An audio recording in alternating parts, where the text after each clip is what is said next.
ప్రజా సమస్యల పరిష్కార వేదిక ద్వారా సమస్యల పరిష్కారంలో నెల్లూరు జిల్లా సరికొత్త రికార్డు నెలకొల్పిందని మంత్రి నారాయణ తెలిపారు.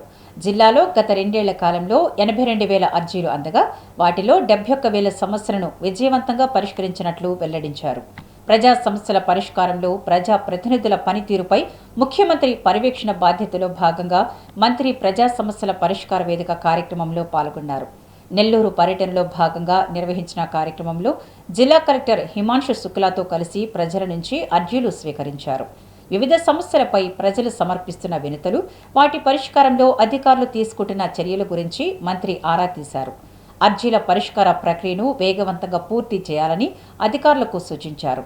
అర్జీలు సమర్పించేందుకు వచ్చిన ప్రజలకు కల్పిస్తున్న సౌకర్యాలను కూడా మంత్రి పరిశీలించారు. ఉచిత భోజనం, తాగునీరు, ఎండ తీవ్రత నుంచి రక్షణ కోసం ఏర్పాటు చేసిన నీడ వంటి వసతులను పరిశీలించి సంతృప్తి వ్యక్తం చేశారు. ప్రజలకు మెరుగైన సేవలు అందించేందుకు బాధ్యతాయుతంగా పనిచేస్తున్న అధికారులను అభినందించారు.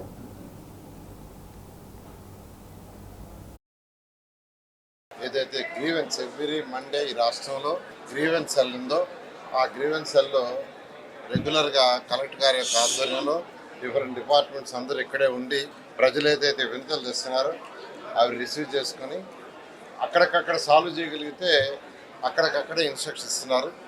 లేదు ఎంక్వైరీ చేయాల్సి ఉంటే ఎంక్వైరీ ఇక్కడ జరుగుతుంది. అయితే ఇంతవరకు ఈ ప్రభుత్వం వచ్చిన తర్వాత నెల్లూరు మొత్తం జిల్లా తీసుకుంటే 82,166 వచ్చినాయి. 82,166 మొత్తం గ్రీవెన్స్ వచ్చినాయి. అందులో 71,549 క్లియర్ చేయగలిగారు.